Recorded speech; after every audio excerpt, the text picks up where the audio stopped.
Well, here it is, another lovely day in central Oklahoma, and the reproducer is fully disassembled. It took a few drops of some kerosene from my handy little kerosene dropper here to get the diaphragm from the lateral and pathé side freed of the inner gasket.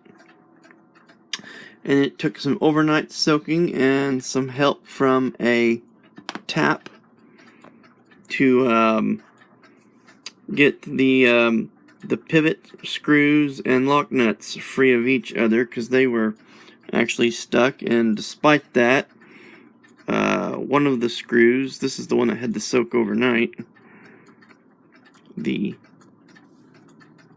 half of the head of the screw broke off on me. And this is repairable. If I had a little jeweler's file, or maybe the abrasive wheel in my Dremel tool, I could probably repair that. I'm going to go ahead and leave it as it is. It's not going to affect much. Can still make adjustments.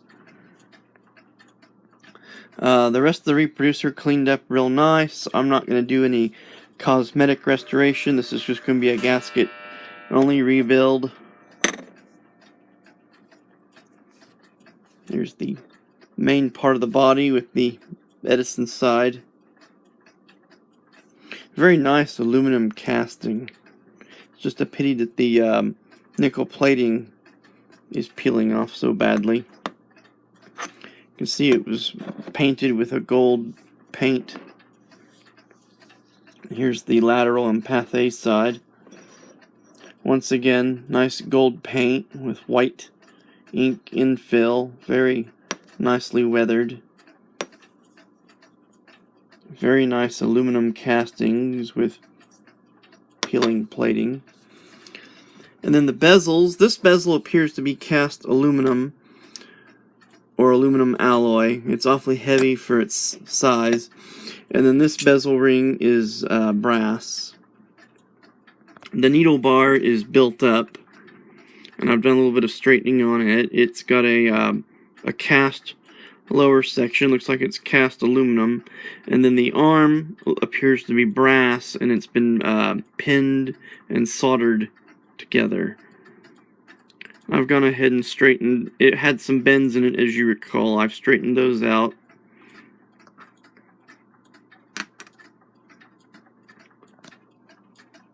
And of course there's the old gaskets. These, I believe, are original gaskets from at least the 1920s. These gaskets were from 1990, yeah, I think it's 95. I want to say 95. And it's hard to believe that that one has already hardened up in places. So at this point, I'm ready to start reassembling this reproducer. So I'm going to go ahead and start that in this video before we reach the cutoff point.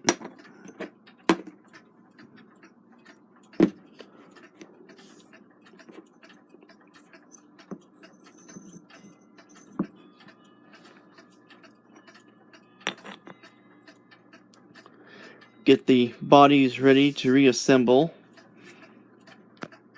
This is the tension washer. It's a Bellevue washer that goes there.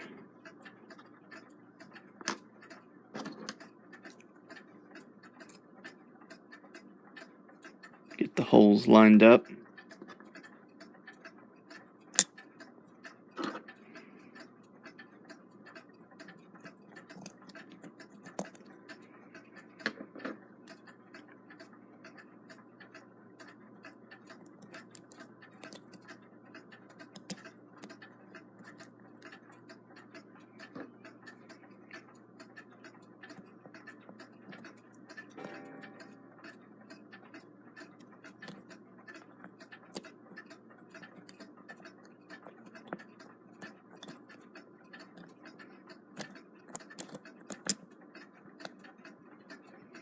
Kind of tricky to do one-handed. Oh yeah, let's use the tripod. My tripod today is once again the 8-pound weight that I had made for one of my OG clocks that was missing a weight. So the weight that was there served as a template. You can see the wire that holds the hook has not been installed.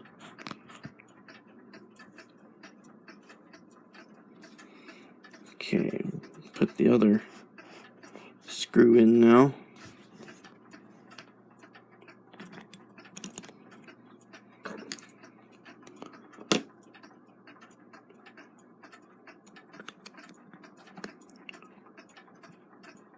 Remember, if you've never done this kind of thing before with a camera in the way like this, it's kind of an awkward thing to do.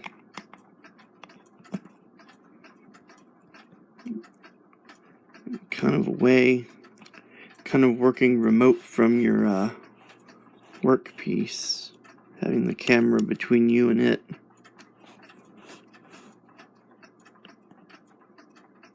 Okay, let's make sure that's not too tight. That's pretty good. And you know, the autofocus on this, I don't know if it's designed like this or not, but you constantly have to manually zoom in and zoom out to get it to refocus on what you're working on. It's not very good design. Okay, at this point we're ready to start installing gaskets and diaphragm. And I've went ahead and pre-cut some already off camera. The way I do this, I'll show you what I do, is I lay the gasket in there the way it's supposed to go.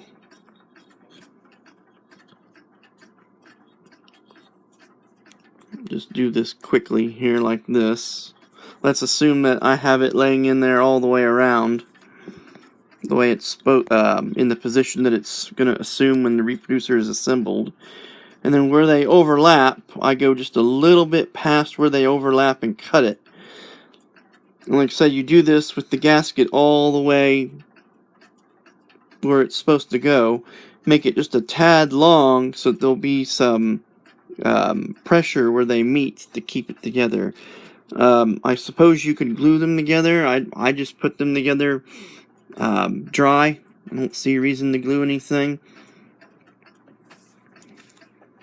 Had enough difficulty taking gaskets apart that had not been glued after they had been in there for only 20-something odd years, so imagine gluing it and having to do that, rebuild it again. It'd be just as frustrating.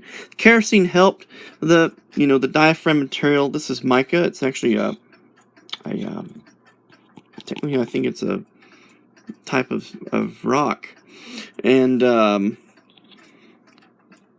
it's pretty impervious to solvents, so anything that's going to harm stone is going to be bad for it. So let's go ahead and start with a gasket. These gaskets are kind of thick.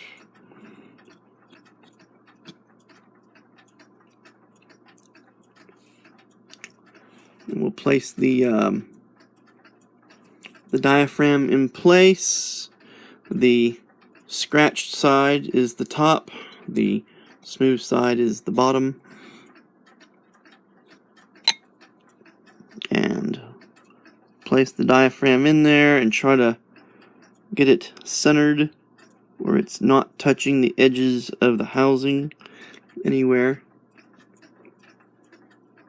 And then because of how thick these gaskets are, this next step, this is sort of the best way to do this, is to take the bezel ring, get the screw holes aligned, and it has to go underneath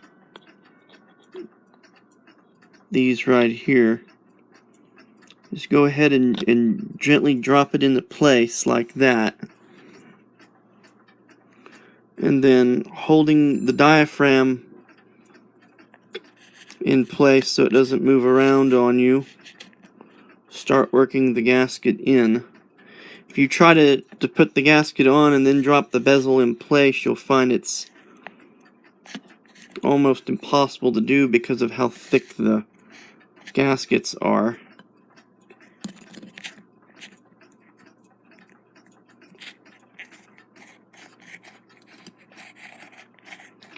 And then just work the gasket in. Get to a point about halfway around and come back to the end here and work it in.